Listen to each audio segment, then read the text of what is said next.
ዛሬ በጣም አስፈላጊ የሆነ ነገር ነው የምናነሳው ከሁለተኛ ዮሐንስ መጽሐፍ።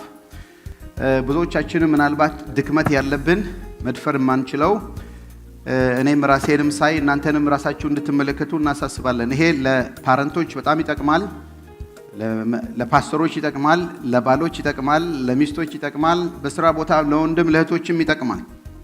ሚዛናዊ የሆነ ነገር አለ። እሱም መጽሐፍ ቅዱስ ያጠቃልለው እውነትን በፍቅር እየተናገርን እውነትን በፍቅር እውነት እና ፍቅር በብዙዎቻችን ህይወት ውስጥ ወደ አንዱ እናደላለን። አንዳንድ ሰዎች በተፈጥሯችን ለእውነት ዘብ እንቆማለን። እውነት ሲነካ ማንወድ፣ እውነቱን ተናግሮ የመሸበት ማደር የሚል እንኳን ተረት ተርተዋል። እነዚህ ሰዎች እውነት ተናግሮ በቃ የፈለገው ነገር ዋጋም ቢያስከፍል ዋጋ ከፍሎ መሄድ ይሉ ስለ እውነት በጣም የሚገዳቸው ሰዎች አሉ። በሌላ በኩል ደግሞ የፍቅር ነገር የማይሆንላቸው ሰዎች አሉ። በቃ ፍቅር ሁሉን ያሸንፋል የሚሉ፣ በፍቅር ነው ሁሉ ነገር መታለፍ የሚሉ አሉ። ስለዚህ በፍቅር ስም እውነት ይመቻመቻል፣ ፍቅር ነው የሚያስፈልገው በሚል፣ በሌላ ደግሞ በእውነት ስም ደግሞ ፍቅር ይመቻመቻል ወይንም ፍቅር ይዘነጋል፣ ይጣላል። መጽሐፍ ቅዱስ ሚዛናዊ የሆነ ነገር በተለይ ዛሬ ሁለተኛ ዮሐንስ አብረን የምናየው ግማሹ ክፍል ስለ ፍቅር ነው፣ ግማሹ ፍቅር ስለ እውነት ነው። ይሄን ደግሞ ለአንድ ቤተክርስቲያን ወይንም ለአንድ ግሩፕ የተጻፈ ጽሑፍ ነው። እንደ ፓረንት ልጠይቃችሁ ወላጆች፣ ለልጆቻችሁ ፍቅር ብቻ ብታስተምሩ እውነትን ባትነግሯቸው ምን አይነት ሰዎች ነው ሲያድጉ የሚሆኑት? ሲያድጉ ፍቅር ብቻ ነው። በቃ ልጄ አንተ ደስ እንዲልህ ነው፣ የኔ ዓላማ አንተን ደስ ማሰኘት ነው። በቃ ይሄ እንዴት ነው ይመቻል? ይሄ ከተመቸ ጥሩ ነው፣ ከወደድከው ከመሰለ ጥሩ ነው። እንደዚህ እኔ ማሚ ላቭስ ዩ ዳዲ ላቭ ዩ ምናምን እንደዚህ ላቭስ ዩ በቃ እንደዚህ ነው ከተመቸ። እና እውነትን ባትነግሯት እቺሊ ስታደግ ወይ ሊሲ ምንድነው የሚሆነው?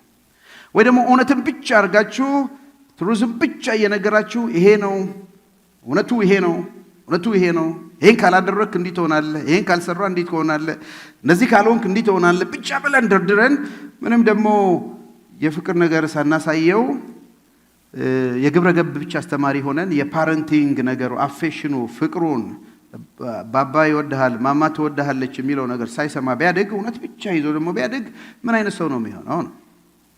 አሁን ትንሽ የገባን ነው አይደለም?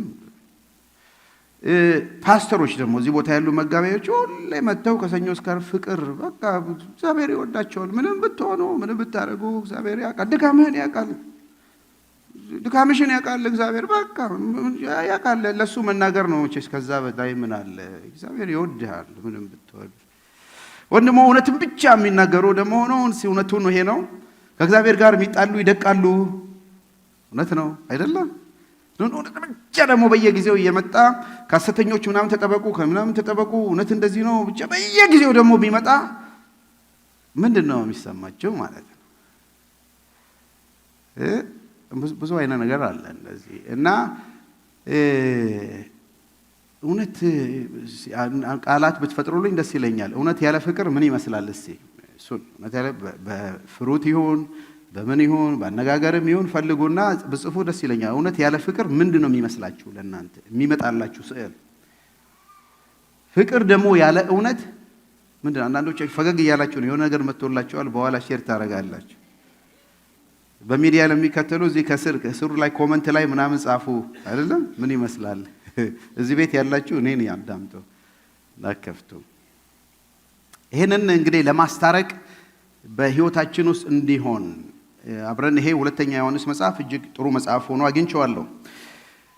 የመንፈሳዊ ህይወት 5 እሴቶች ብለን የጀመርነው ዋና ቲም አድርገን የተነሳ ነው። መንፈሳዊ ህይወቶች 5 እሴቶች ከ5 ደቂቅ መጽሐፍቶች ሁለተኛ ጴጥሮስ 1:8 ላይ እነዚህ ነገሮች ለእናንተ ሆኖ ቢበዙ፣ እነዚህ ነገሮች የዘረዘራቸው ነገሮች አሉ፣ በጌታችን በኢየሱስ ክርስቶስ ዕውቀት ስራ ፈቶችና ፍሬ ቢሶች አትሆኑም ይላል። ይዘረዝራል። በጎነት፣ ቸርነት፣ ፍቅር በእነዚህ ጨምሩ፣ በእነዚህ ጨምሩ ብሎ ከምናያቸው 5 ነገሮች ከዛ ውስጥም ያሉ አሉ። ከጴጥሮስ ይሄን ሐሳብ ወስጄ ነው ፍሬቢሶች እንዳንሆን ስራ ፈቶች እንዳንሆን በመንፈሳዊ ህይወታችን 5 ዋና ዋና እሴቶች አሉ ብዬ ከእያንዳንዱ መጽሐፍ ይህንን ነገር እናወጣለን። ባለፈው ሳምንት ከፊሊሞና መጽሐፍት ላይ ምን አይተናል? በምህረት መመላለስ፣ በምህረት መሞላት፣ ስለ ፊሊሞና ምህረትን ተምረናል። ምህረት አስፈላጊ ነው። ምህረት መስጠት አለብን። ይቅርታ መቀበል አለብን። ይቅርታ መስጠት አለብን። ማስታረቅም አለብን። ስለ ምህረት የማይጠቅመውን ሰው ምን ያደርጋል? ጠቃሚ ሰው ያደርጋል። ምህረት ጠላትን ወዳጅ ያደርጋል። እግዚአብሔር እንደማረን እርስ በርሳችን ምህረት ይኖረን እና በህይወት ላይ እጅግ አስፈላጊ የሆነ ነገር ከምህረት ነው የጀመርነው። እንዳውም የመንፈሳዊ እድገት የመንፈሳዊ ማቹሪቲ የሚለካው በምንሰጠው ምህረት ልክ ነው ተባብለናል። እግዚአብሔር ምን ያህል ማረን፣ እኛም ደግሞ ሰዎችን መማር አለብን። አስፈላጊ ነገር ከፊሊሞና አይተናል። ዛሬ ሁለተኛ ዮሐንስ በእውነትና በፍቅር ማደግ፣ ሚዛናዊ በሆነ ነገር በሁለተኛ ዮሐንስ። የሚቀጥለው ሳምንት ሶስተኛ ዮሐንስን እናያለን። በእውነት መመላለስ ከይሁዳ መልእክት ስለ እምነት መጋደል፣ በእምነት መጋደል አብረን እናያለን። አንዱ መጽሐፍ ከትንቢተ አብድዩ ነው። ስለ ትዕቢት ነው የሚያወራው። በትህትና ስለ መኖር እናያለን። እነዚህ በጣም አስፈላጊ የሆኑ ነገሮች ናቸው። ዛሬ ሁለተኛ ዮሐንስን እናያለን። ስለ እውነትን በፍቅር ስለመያዝ ሁለተኛው ዮሐንስ ሐዋርያው ዮሐንስ ነው የጻፈው። በእውነትና በፍቅር ስለማደግ ብያለው። ምናልባትም ጳውሎስ መጨረሻ ላይ የምንጠቀልልበትን ቃል ላንብብላችሁ። ኤፌሶን 4:15 ላይ ነገር ግን እውነትን በፍቅር እየያዝን በነገር ሁሉ ወደማ ወደ እሱ ራስ ወደ ሆነው ወደማ ወደ ክርስቶስ እንደግ። ምንን እያዝን? እውነትን በፍቅር እያዝን።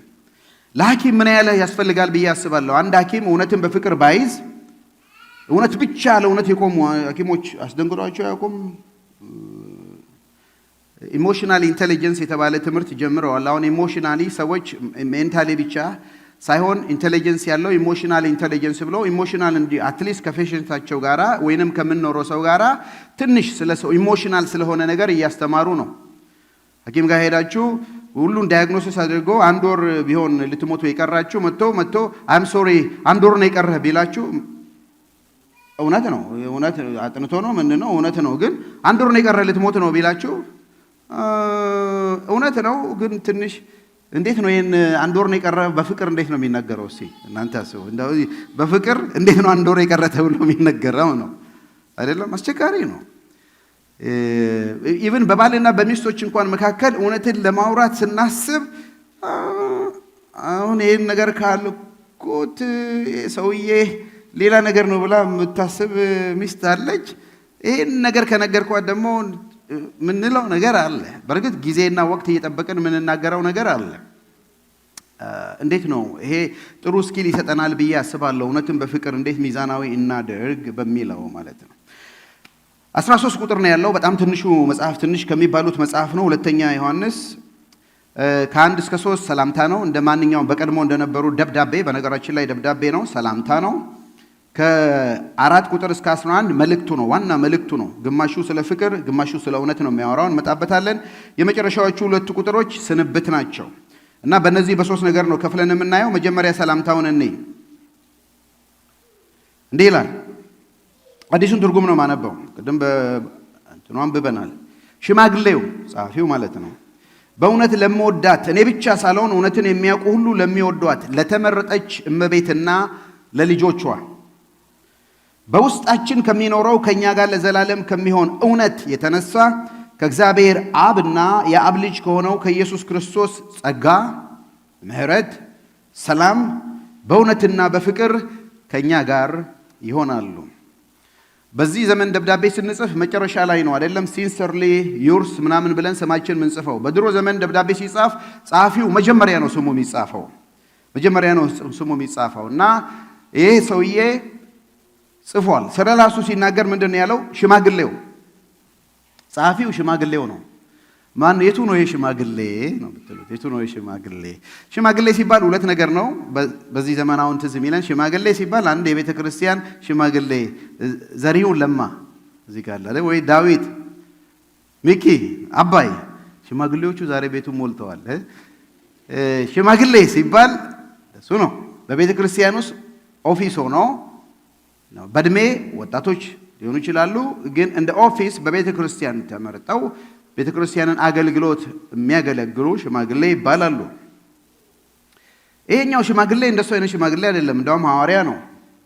ግን ይሄ ሽማግሌ ሌላው ሽማግሌ እኛ ሀገር ሽማግሌ ምን አረጋዊ ምንለው ወይንም ደግሞ አንድ ምንድነው አዛውንት እንደሚባለው የእድሜ ሽማግሌ ነው። ጻፊው ዮሐንስ ነው። ከጌታ ደቀ መዛሙርት ከ12ቱ አንዱ የነበረ ነው። ይሄን በሚጽፍበት ጊዜ 11ዱም ደቀ መዛሙርት ሞተዋል፣ አልቀዋል። ብቻውን የቀረ ደቀ መዝሙር ዮሐንስ ነው። እድሜው መጽሐፍ ቅዱስ አስተማሪዎች እንደሚናገሩ ወደ 90 ውስጥ ገብቷል። እድሜው ማለት ነው። እነ ጴጥሮስ ይወዳቸው የነበረው ከሞቱ ወደ 30 ዓመት አልፈዋል። እነሱ ከ70 ዓመተ ምህረት ከመፍረሱ በፊት ነው የሞቱት። ይሄን ወደ 90 ዓመት አካባቢ ነው። በ60ዎቹ እንደሞቱ ይነገራል። ብቻውን ያለ ነው። በእድሜ ሽማግሌ ነው እና ሽማግሌው ብሎ በጊዜው ማንም ያውቀዋል፣ ተራጣሪ አይደለም። ዮሐንስ የሚባለው ስም የለም። እሱ እንደጻፈው ይታመናል። ተቀባዮቹ እነማን ናቸው ሲባል ለተመረጠችው እመቤት በኤሌክት ሌዲ እና ለልጆቿ ለእመቤትና ለልጆቿ መጽሐፍ ቅዱስ አስተማሪዎች በሁለት ይከፈላሉ። እመቤትና ልጆቿ የተባለችው በአንድ ቤተ ክርስቲያን ውስጥ የምትኖር ሴት ስሟን እንዳይጠቀስ የተፈለገው ምናልባት ከመከራው አኳያ ብዙ ስደት ስለነበረ እንዳይታወቅ፣ ግን አንድ ሴት ናት። በቤቷ ቤተ ክርስቲያን ያለ እንደ አቂላና እንደ ፕርስቅላ ባለፈውም እንደ ፊሊሞናም እንዳየ ነው። በቤቷ ቤተ ክርስቲያን ያለ ለልጆቿ ለሷ የተጻፈ ነው የሚሉ አሉ ብዙ። በሌላ በኩል ደግሞ እቺ ሴት ቤተ ክርስቲያንን ነው የምትወክለው። ልጆቿ የተባሉት የቤተ ክርስቲያን አገልጋዮች፣ ሜምበሮች፣ ምዕመናን ናቸው እና ከነበረውም አንዳንድ ደብዳቤ እንግዲህ ጽፎ የሚስጥር ደብዳቤ ጽፎ አላቸው አይደል? ስም እንዳይጠቀስ እያደረጋችሁ ሁለቱና ቤተ ክርስቲያን እና ምዕመኖቿ ወይንም አንዲት ሴት ከነ ልጆቿ የተጻፈ ነው ይላሉ። ምንም አያጠራጥርም። ሁለቱንም ብትመርጡ አንዱንም ብትመርጡ ምንም አያጠራጥርም። ዋናው መልእክቱ ያኔም ያለው ዛሬም ለኛ የሚረዳ መልእክት ነው። ይሄን መልእክት ሲናገር እንደዚህ ነው የሚለው፣ በእውነት ለመወዳት እኔ ብቻ ደግሞ አይደለሁም እውነትን የሚያውቁ ሁሉ ለሚወዷት ለተመረጠች the chosen the elect። ይሄንን ቃል አንስቶ ነው ማን ነው የተመረጠችው? ቤተክርስቲያን ናት። በነገራችን ላይ ቤተክርስቲያን አንቺ ነው የምትባለው። ኤፌሶንም ላይ የክርስቶስ ሚስት እንደሆነች፣ ራእይም ላይ ሙሽራ እንደሆነች ቤተክርስቲያን በስም ነው የምትጠረቀሰው። የተመረጠች ናት ደግሞ እና ለቤተክርስቲያን የሚሉት አንዳንዱ ከዚህ በመነሳት ነው እና ተመረጠች እውነትን የምትወድ እኔ ብቻ ሳልሆን እውነትን የሚወዱ ለሚወዷት በውስጣችን ከሚኖረው ከኛ ጋር ለዘላለም ከሚሆን እውነት የተነሳ አሁን ይኸው ስለ ፍቅር ያወራል። ምንወዳት በውስጣችን ካለው ደግሞ እውነት የተነሳ እውነትንም ያወራል። ገና ከመጀመሪያው ከእግዚአብሔር አብና የአብ ልጅ ከሆነው ከኢየሱስ ክርስቶስ። ልብ በሉ፣ አብና ወልድ ሁለት ናቸው፣ አንድ አይደሉም፣ ሁለት ናቸው። በኩልነት ደግሞ ነው ከአብም ከወልድም ጋራ ጸጋ፣ ምህረት፣ ሰላም፣ 5 ነገሮች ናቸው። በእውነትና በፍቅር ከኛ ጋር ይሆናሉ። በጣም ደስ የሚል ሰላምታ ነው። ጸጋ፣ ምህረት፣ ሰላም በእውነትና በፍቅር። አሁንም እውነትንና ፍቅርን ያነሳል። ምንወዳት በእውነት በልባችን ውስጥ ካለ ብሎ ጥሩ ሰላምታ ይሰጣል። መልካም ሰላምታ ነው። ከዛ ሁለተኛ ወደ መልእክቱ ይሄዳል። ሰላምታው ካለቀ ወዲህ ከ4 ቁጥር እንደነገርኳችሁ እስከ 11 ቁጥር ያለው ሰላምታ ነው። ማን ነው? መልእክት ነው። መልእክቱን በሁለት ነው የምንከፍለው። ከቁጥር 4 እስከ 6 ያሉ 3 ቁጥሮች ስለ ፍቅር ነው የሚያወሩት። እንደዚህ ነው የሚለው፣ በፍቅር ትእዛዝ ተመላለሱ ነው። በአንድ አረፍተ ነገር ሰመራይዝ አረገው። ከ4 እስከ 6 ያለው በፍቅር ትእዛዝ ተመላለሱ። ቁጥር 4 ከልጆችሽ አንዳንዶች ከአብ በተሰጠን ትእዛዝ መሰረት በእውነት ጸንተው ይሄዱ በማግኘቴ እጅግ ደስ ብሎኛል። አሁንም እመቤት ሆይ ከመጀመሪያ የነበረችውን እንጂ አዲስ ትእዛዝ አልጽፍልሽም፣ ይህም እርስ በርሳችን እንዋደድ ዘንድ ነው። ቁጥር 6 ይህም ፍቅር በትእዛዙ መሰረት እንመላለስ ዘንድ ነው። ትእዛዙም ከመጀመሪያ እንደሰማችሁት በምን እንድትኖሩ ነው? በፍቅር እንድትኖሩ ነው። በፍቅር እንድትኖሩ ነው። አሁን ስለ ፍቅር ነው የሚያወራው መጀመሪያ። እንዳውም ምንድነው የሚለው? ከልጆችሽ አንዳንዶች ከአብ በተሰጠን ትእዛዝ መሰረት በእውነት ጸንተው ይሄዱ በማግኘቴ እጅግ ደስ ብሎኛል። ከልጆችሽ አንዳንዶች እውነት ነው። ቤተ ክርስቲያንም ቢሆን የተጻፈው በቤተ ክርስቲያን ያሉ ሰዎች ሁሉ በእውነት አይሄዱም። እቺም ሴት ደግሞ አንድም የቤተ ክርስቲያን አገልጋይ ብትሆን ከልጆቿ መካከል በእውነት የማይሄዱ አሉ። ግን ዮሐንስ የሚለው አንዳንዶቹ በአብዛኛዎቹም ባይሆኑ በእውነት ላይ ቆመው ሲመላለሱ ስላየው በትእዛዙ ላይ ጸንተው ስላየው ደስ ብሎኛል።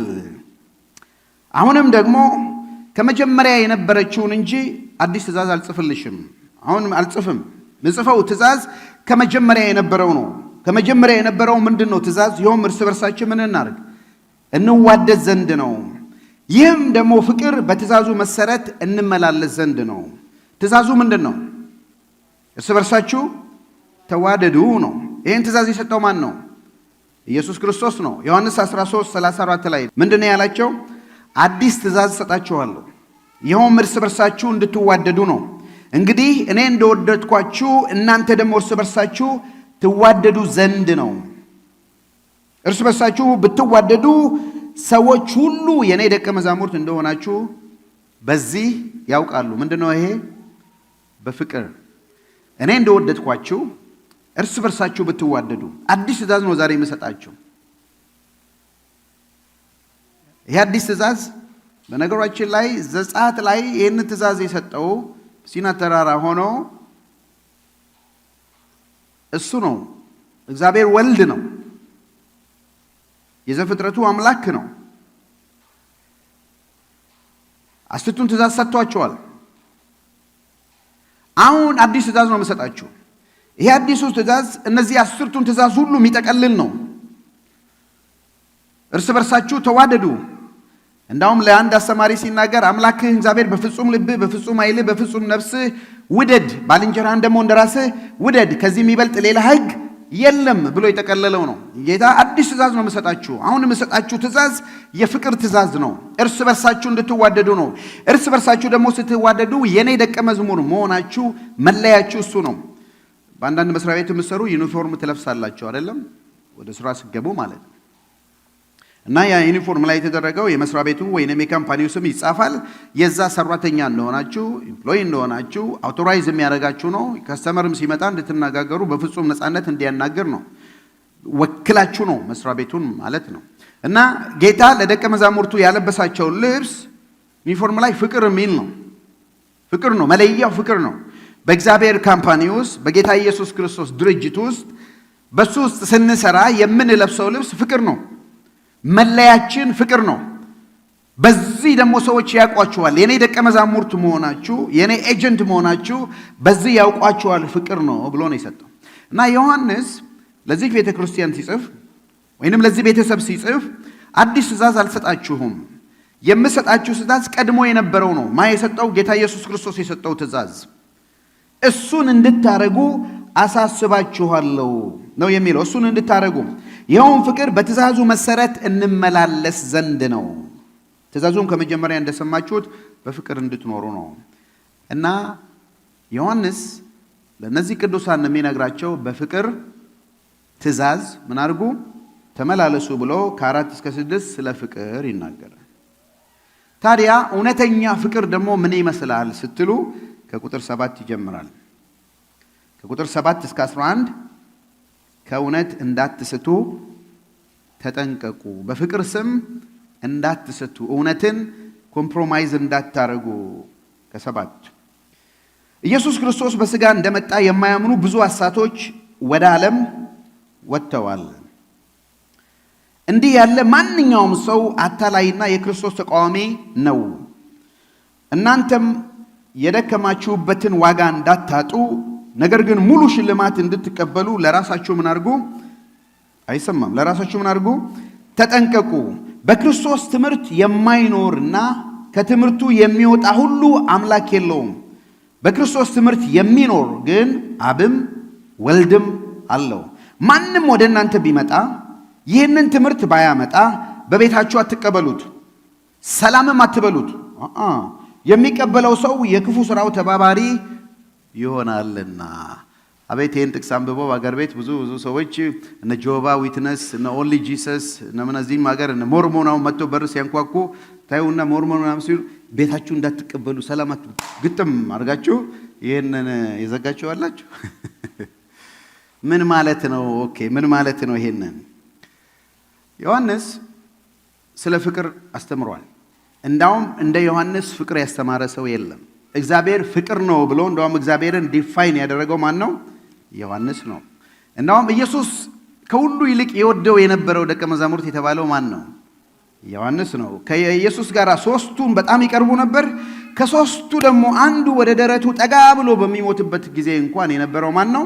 ዮሐንስ ነው። ስለ ፍቅር በደንብ አውቋል። እግዚአብሔር ፍቅር ነው፣ እግዚአብሔር እንደወደደን እንጂ እኛ እሱን እንደወደድነው አይደለም ብሎ ስለ ፍቅር የነገረን ከሰው እንደ ዮሐንስ ማንም የለም ስለ ፍቅር የነገረን። ታዲያ ይሄ ስለ ፍቅር የነገረን ሰው ነው። ሰው ቢመጣ ቤታችሁ እንዳትቀበሉት፣ ሰላም እንዳትሉት። ዮሐንስ ምን ነካው? በአንድ አፍ ሁለት ምላስ። አሁን ስለ ፍቅር መለያችሁ በዚህ ነው የሚያስታውቀው። ስለ ፍቅር ነው፣ በዚህ ነው የምንለየው። ይሄን ትእዛዝ አዲስ ትእዛዝ አይደለም፣ የነበረ ነው። ተዋደዱ፣ የምትለዩት ሰው ሁሉ የሚያውቃችሁ በፍቅር ነው ብሎ ቁጥር 10 ላይ አንድ ሰው ቢመጣ አትቀበሉ ሲል ይሄ ሰውዬ በእርግጥም ጃጅተዋል እንዴ? አረጅተዋል እንዴ? አሁን የሚናገረውን አሁን የሚያፈርሰው ይሄ ነው እውነቱ። ምክንያቱም በቃ የፍቅር ሰው ከሆነ ምንም አይነቅፍም የሚባል ነገር ተምረናል በአእምሯችን። በቃ እሱ የፍቅር ሰው ነው። ምን እሱ ምን ያውቃል ብላችሁ፣ የፍቅር ሰው ነው፣ የፍቅር ሴት ናት። እውነተኛ ፍቅር ለእውነት ይቆማል አይደለም? እና ይሄን ካረገ ወዲህ እንዲህ ነው የሚናገረው። ኦኬ አሁን ልብ በሉ፣ እመቤቴ ልብ ብለሽ ስሚ፣ ጌታዬም ልብ ብለህ ስማ፣ ምዕመናኖች ልብ ብላችሁ ስሙ፣ መሪዎች ሆይ ልብ ብላችሁ ስሙ። ኢየሱስ ክርስቶስ በስጋ እንደመጣ የሚክዱ አሉ። አንደኛ ዮሐንስን ስታጠኑ በደንብ አጥንታቸዋል። እነዚህ ኖስቲስም የሚባሉ ሰዎች ኢየሱስ በአካል አልመጣም። አዲሱ ትርጉምን ብታነቡ ደስ ይለኛል። አንደኛ ዮሐንስን ፍቺ ላይ አዲሱ ትርጉም ማብራሪያ ያለ በደንብ ሰጥቷል። ኢየሱስ በምድር በነበረ ጊዜ ክርስቶስ የሚባለው ክርስቶስ ሌላ ወይንም መሲሁ ወይንም መለኮት የሚሉት ሲጠመቅ ክርስቶስ ኢየሱስ ውስጥ ገባ።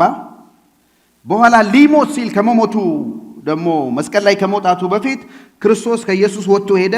ኢየሱስ ብቻ ነው የሞተው፣ አምላክ አልሞተም ለማለት እንደዚህ አይነት ትምህርት የሚያስተምሩ ናቸው። ክርስቶስ ደግሞ በአካል በስጋ አልተገለጠም ብሎ የሚያስተምሩ ናቸው። ይሄ ደግሞ አካል እርኩስ ነው፣ ዋናው ነፍስ ነው። ይሄ የበሰበሰ ነው፣ ማቴሪያል የሆነ ነገር ነው፣ ነፍስ ነው።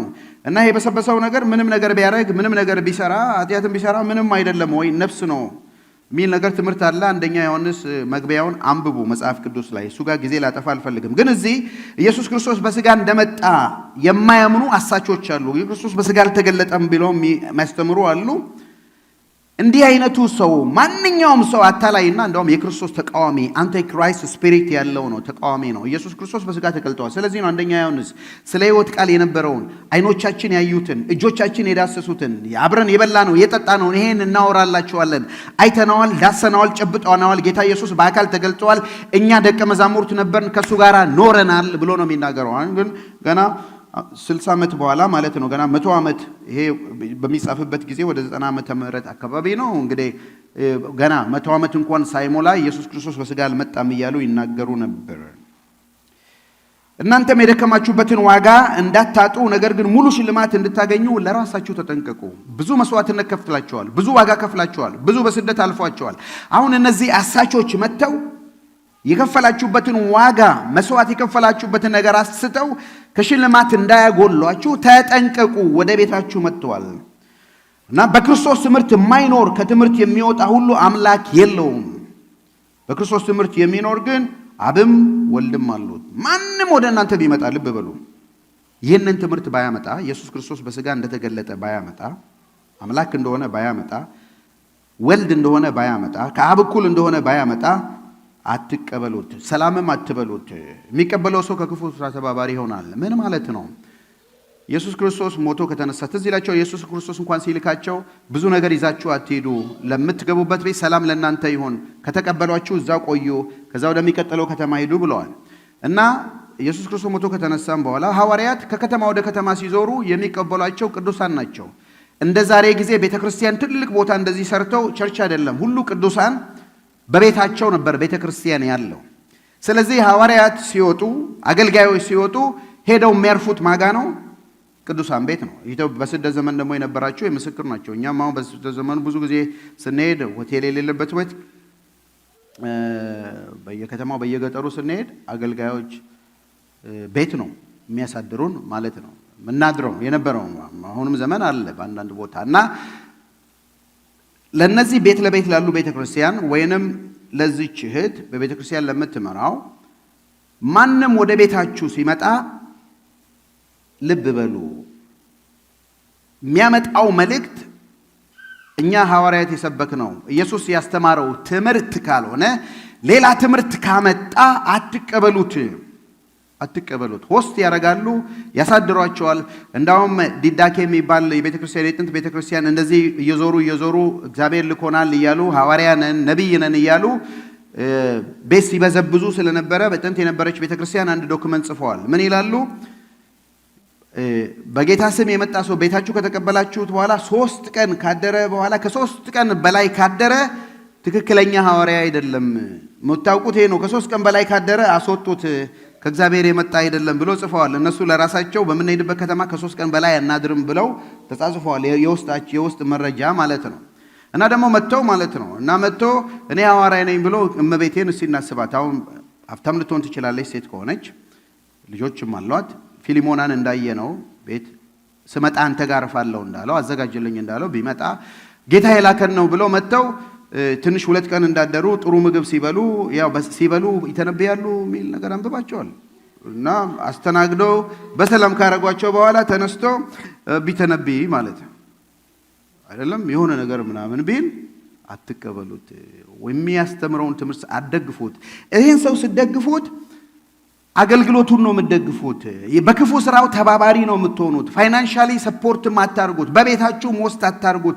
ትምህርት ይዞ ስለሚመጣ ማለት ነው። የሚታወቅ ነገር ነው እንደዚህ አይነት ሰዎች ሲመጡ ማለት ነው። በነገራችን ላይ በአገር ቤትም አሁንም በዚህ ምድር ቤተክርስቲያን ያላከቻቸው ከቤተክርስቲያን ጋር ምንም ሪሌሽንሺፕ የሌላቸው እናም አንዳንድ ቦታ ቤተክርስቲያን ኤክስኮሙኒኬት ያደረገቻቸው አገር ቤትም በሌላም ቦታ ሴት ይሆን እዚህ እኛ ቤት ሲመጡ ምናምንና ጎረቤት ምናምን ሰፈር እንጠራና አንድ እግዚአብሔር ሰው እኛ ቤት መጥቷል ናና ጸልይ ምናምን ይላሉ። ይመጡና ደግሞ ያው የሆነ ነገር ተናግረው ይሄዳሉ። አልገጠማቸውም እንዲህ አይነት ነገር?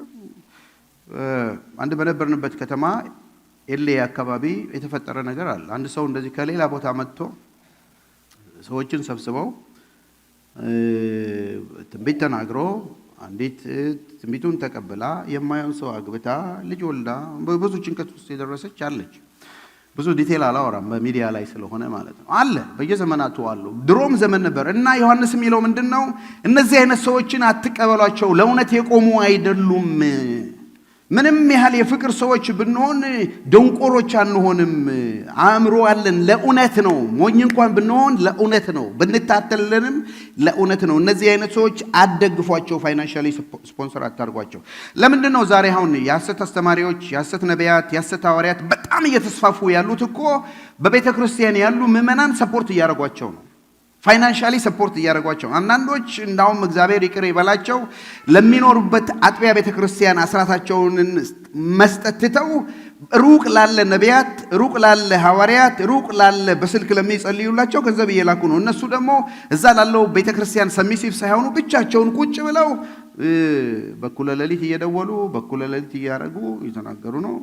እኛ እነሱን ሰፖርት እናደርጋለን። ሰፖርት እናደርጋቸው ሚሽናቸውን የሐሰት ትምህርታቸውን ፕሮፓጌት እያደረገን ነው። ይሄ እውነት በፍቅር ነው እንደ እየተናገርኩ ያለሁት? እውነት በንዴት ነው? ይሄ ሰውዬ ነው ያለው።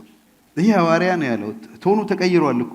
በፍቅር ትታወቃላችሁ፣ እንደዚህ በሉ፣ ተዋደዱ አለና አንዳንድ አሳቾች መጥተዋል። ቤት እንዳታስገቧቸው ትንሽ ቁጥር ብሎ የተናገረ ነው። ስለነዚህ አሳቾች 3 እውነት ነገር ኦብዘርቭ ያደረኩት ልንገራቸው። የአሳቾች ትምህርታቸው ኢየሱስ ክርስቶስ በስጋ እንደተገለጠ የሚክዱ ናቸው።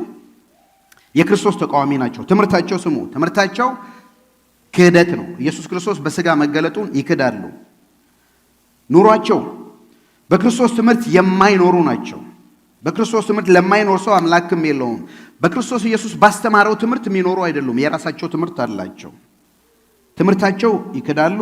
ኑሯቸው ከኢየሱስ ክርስቶስ ካስተማረው ትምህርት ውጪ ነው። ስራቸው ምንድን ነው ደግሞ? ስራቸው ማሳት ነው። ሰላም የሚለው ሰው ከክፉ ስራው ይካፈላል። ስራቸው ክፋት ነው። ታውቃላችሁ? ስራቸው ክፋት ነው።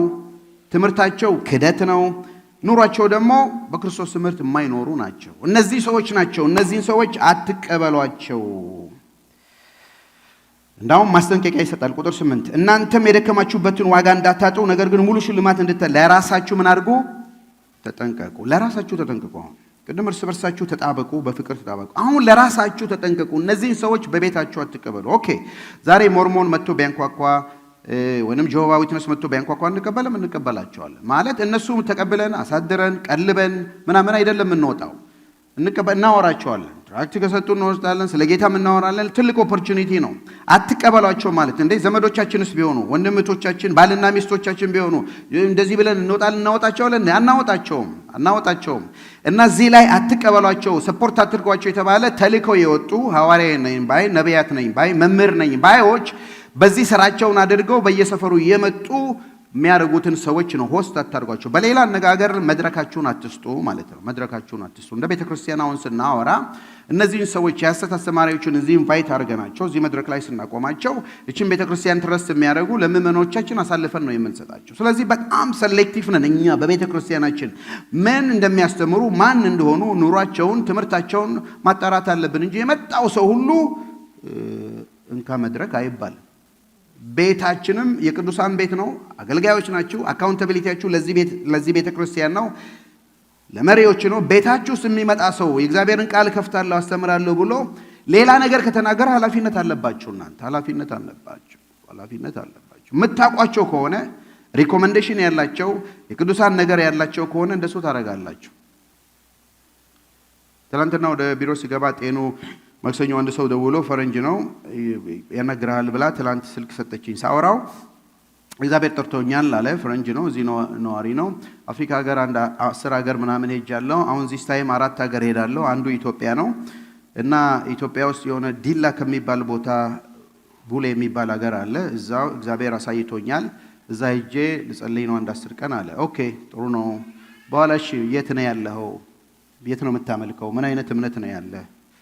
የት ነው ቸርች? ዌር ኢዝ ዩር ሎካል ቸርች አልኩት። ነው ሎካል ቸርች የለንም፣ ሆም ቶም ነበር የምንገናኘው። ሴትዮዋ እንደዚህ ሞተችና ተበታትነናል አለ።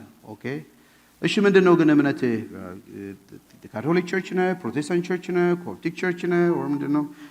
አይ ኮል ማይሰልፍ ምንድነው ካሪስማቲክ ኤንድ ፔንቴኮስታል እንጂ አይ ዶንት ሃቭ ኤኒ ዲኖሚኔሽናል ነን ዲኖሚኔሽናል ነኝ። ኦኬ ምንድነው እዛ ሄደ የምታረገው የምታስተምረው ያደረከው ነገር ምንድነው? እጄ ለመጸለይ ነው። ለጸልዬ እነዚህ ሰዎች ጋር ከተገናኘው እግዚአብሔር ካገናኘኝ እግዚአብሔር ሂድ ነው ያለኝ። ኦኬ እና ይሄን ሰው ያሁን እኔ አድራሻ ሰጥቼ ልልከው ነው እና ደግሞ ይሄን ነበር ማጠናው። እንግዲህ እውነትን በፍቅር ለዚህ ሰውዬ እንዴት ነው የምነግረው? እና ሰዎች ሲጠይቅ የእናንተን ዌብሳይት ነው የሰጡን፣ ትክክለኛ ቸርች ነው፣ እነሱ ከቸርች ብትሄድ ኢንፎርሜሽን ታገኛለህ፣ ኢትዮጵያውያን ናቸው ብለው ነው የመጡት እና እያለ ፓስተር እያለ ያወራኛል ማለት ተቀጣጥረናል።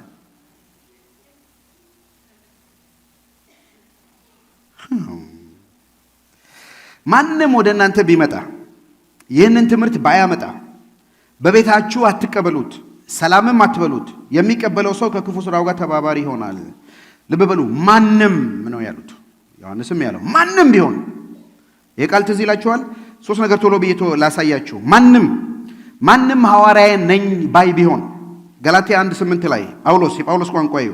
ነገር ግን እኛ ብንሆን ወይም ከሰማይ መልአክ ከሰበክንላችሁ ወንጌል የሚለይ ወንጌል ቢሰብክላችሁ ምን ይሆን? የተረገመ ይሁን። አስቀድመን እንዳለን እንዲሁም አሁን ሁለተኛ ላለው ከተቀበላችሁት የተለየውን ማንም ቢሰብክላችሁ ምን ይሆን? ጳውሎስ ነው የሚለው። ማንም ሐዋርያ ነኝ የሚል ሰው እኛ መተን ከሰበክንላችሁ፣ እንዳውም ጳውሎስ ይላል እኔም እንኳን ራሴ ተመልሼ መጥቼ ሌላ ወንጌል ብሰብክላችሁ፣ ማንም ሐዋርያ ነኝ የሚል የተለየ ወንጌል ከሰበከ ምን ይሆን?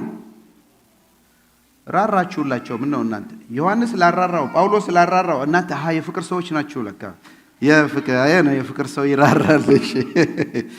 ማንም ሐዋርያ ነኝ ቢል፣ ሁለተኛ ማንም ነቢይ ነኝ ቢል 1 ቆሮንቶስ 14 ላይ ይሄው ጳውሎስ ነው።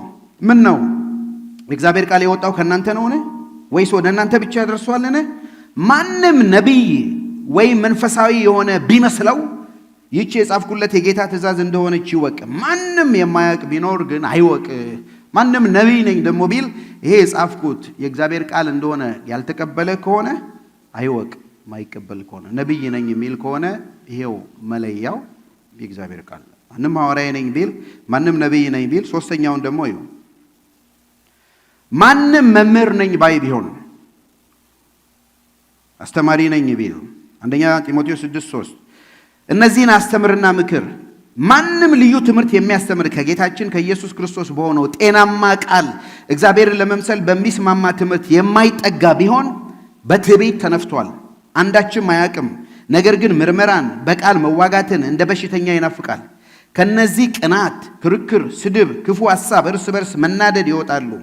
አእምሯቸው በጠፋባቸው እውነትን በተቀሙ እግዚአብሔርን መምሰል ማትረፊያ የሚሆን በመሰላቸው ሰዎች ይገኛሉ። እንደነዚህ ካሉት ምን አርግ? ራቅ። አሁን የጳውሎስን ንግግር አያቸው። አሁን ጳውሎስም የፍቅር ሰው ነው፣ ወርዱን ስፋቱን እንድታውቁ። እዚህ ግን ቋንቋውን እዩ፣ ብዙ ነገር ነው የሚናገረው። ስለዚህ ማንም ይህንን ሶስት ነገር እዩ። ማንም ሐዋርያ ነኝ ባይ ቢሆን ግን ልዩ መልእክት ይዞ ቢመጣ፣ ማንም ነቢይ ነኝ ባይ ቢሆን ግን ልዩ ትንቢት ይዞ ቢመጣ፣ ማንም መምህር ነኝ ባይ ቢሆን ግን ልዩ ትምህርት ይዞ ቢመጣ የተረገመ ይሁን፣ በትዕቢት የተነፋ ነው፣ አንዳችም አያውቅም። ከነዚህ ሰው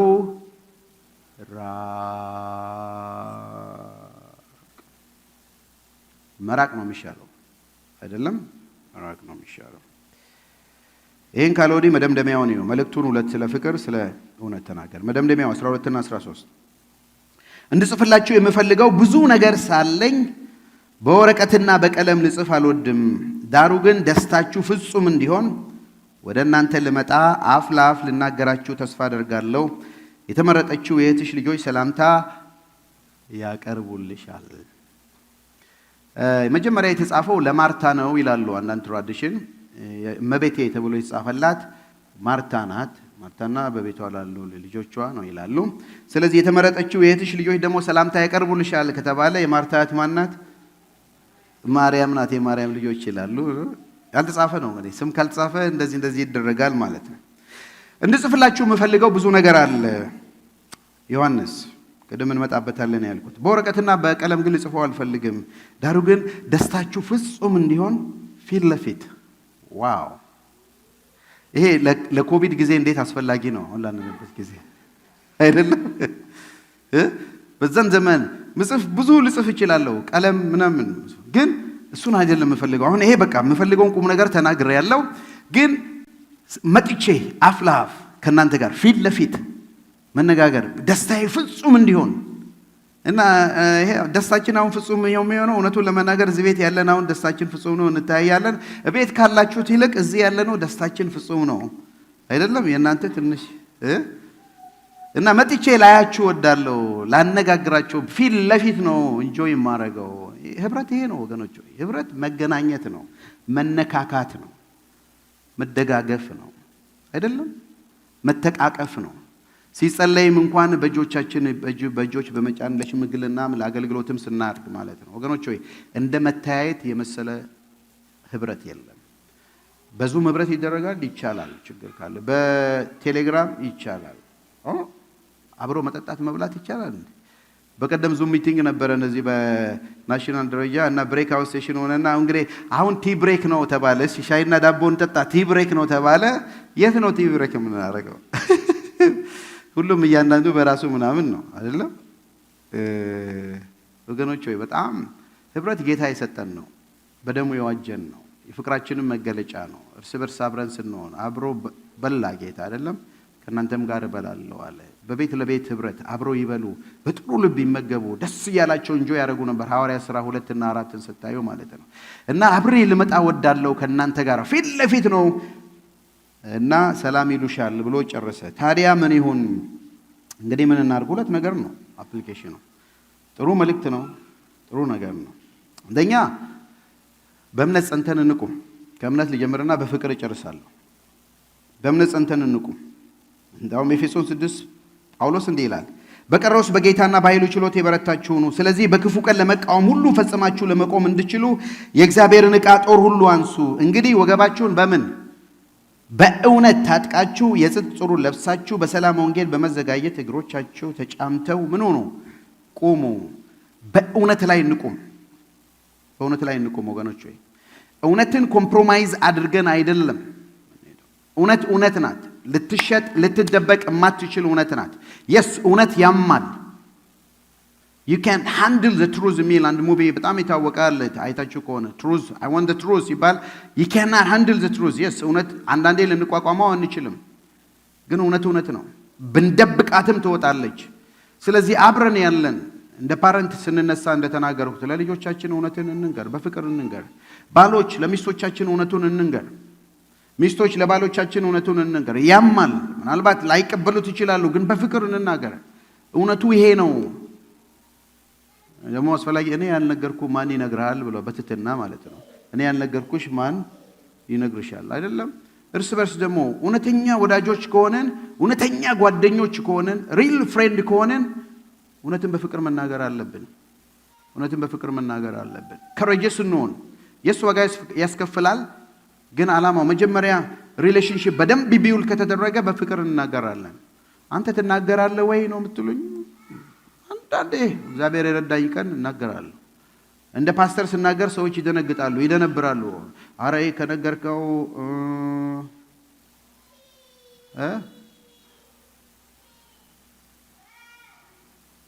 ኃላፊነት አለብኝ።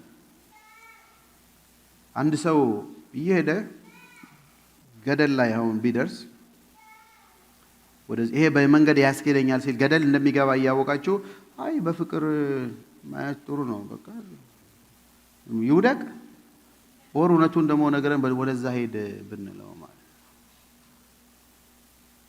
ከባድ ነው። እሺ በህይወታችሁ አስቡት እናንተ እውነት እንዴት ነው የምንናገረው? ሪያሊቲው እንዴት ነው? ሴንስ ያደረግነው ነው ኦብዘርቨር በተለይ እግዚአብሔር ቃል ሲሆን እና የብዙ አገልጋዮች ቴምፕቴሽን ይሄ ነው። ዛሬ ላውጣውና እንዴት ነው እውነትን በፍቅር የምንናገረው? የአገልጋዮች ቴምፕቴሽን እንዴት ነው? ይሄንን ብንናገራቸው ይችላሉ ወይ? እውነትን ለለመዱ ምንም ችግር የለም። ይሄ ነው ምን መሰለህ፣ ብዙ ነገር እንላለን። የስ ፍቅር ያስፈልጋል፣ ጥበብ ያስፈልጋል። ግን እውነትን መናገር አልቲሜትሊ እውነት አርነት ያወጣል። እውነትን አውቃቸዋል። እውነት አርነት ያወጣል፣ ነፃነት ያወጣል። ሰዎች እና በፍርሃት ቀንበር ውስጥ ተይዘው እውነትን ሳያውቁ ሲቀሩ ማለት ነው። በቤተ ክርስቲያን አሁን የኳየር መሪዎች ብዙ የሚቸገሩ ኳየር ውስጥ ጨምሩኝ ይላሉ፣ ይመጣሉ። እሺ እና የኳየር መሪዎች እንግዲህ ያጠናሉ። እሺ አንድ መዝሙር ዘምር ሲባል ሰውየው ሲዘምር ወይ ሴቷ ስትዘምር ደስ ያለው ይዘምር ነው እንጂ ለእግዚአብሔር ነው እንጂ ድምጽ ያለው ይዘምር አይደለም። እና በጣም ይገርም ነው። እና ሰዎችም ደግሞ ነግረውኛል፣ ጥሩ መዝሙር ነው፣ ጥሩ ድምጽ አለሽ ብለውኛል፣ ወይ ጥሩ ድምጽ አለህ ብለውኛል። በቃ እንደዚህ ነው እግዚአብሔርን በቃ ማገልገል ፈልጋለሁ ብሎ እዚህ ለሆኑ በጣም በቅናት እግዚአብሔር ደግሞ ምን ብሎ መጥቶ እዚህ ያርጋችሁ ስትፈትኑ ስታይ ልምጡ ሲሆን እንዴት ነው አሁን እውነትን በፍቅር የምትናገሩት?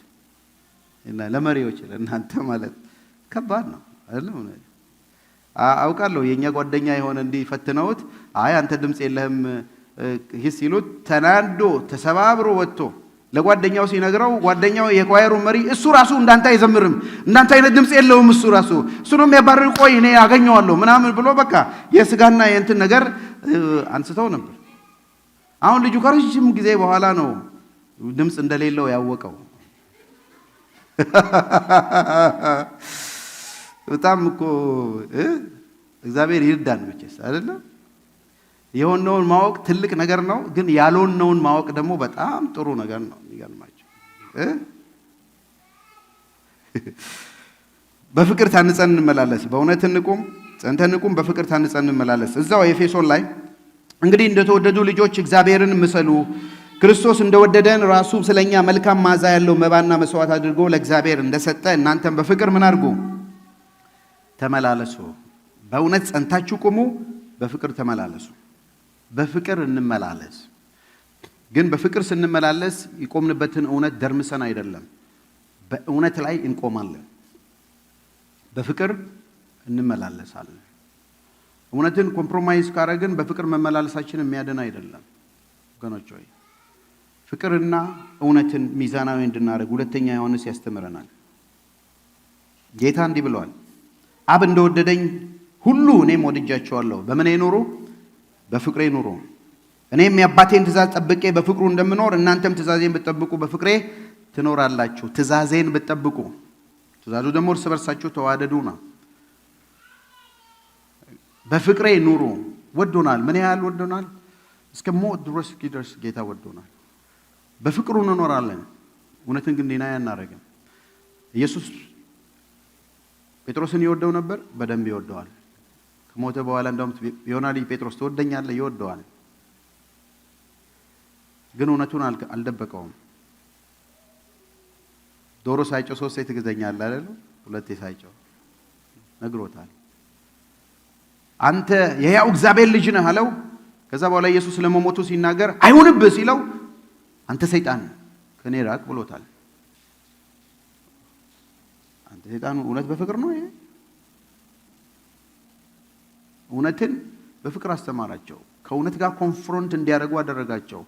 እነሱም ደግሞ በተራቸው ይሄን አደረጉ። ወገኖች ሆይ የስ አንዳንዶቻችን ተፈጥሯችን እንደሱ ነው። ወደ አንዱ ያደላል።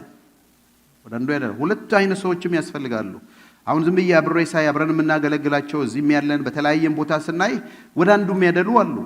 አንዳንዶች ወደ እውነት ብቻ በቃ እውነቱ ይሄ ነው መደረግ ያለበት በቤተ ክርስቲያን የሚለው አሉ። ታስ ጥሩ ነው። አንዳንዱ ደግሞ አይ እንደዚህ እኮ ቢሆን ጥሩ ነው፣ እንደዚህ የሚደረግ ጥሩ ነው። እግዚአብሔርን አመሰግናለሁ ስለ ሁለቱ። ተደምረን ለሁለት ስንካፈል ጥሩ ይሆነናል። አንዱ ከዚህ ሲጎትት አሁን እንደ አገልጋይ እኔ ፑል አለ። የእውነት ደጋፊዎች አሉ። በዚህ በኩል ሆኖ ቀኝ እጄን ወደዛ ይጎትቱታል። የፍቅር ደግሞ ደጋፊዎች አሉ። በዚህ በኩል ወደዛ ይጎትታሉ። ፓስተሩ ምንድነው የሚሆነው? ክንዱ ነው የሚገነጠለው አለ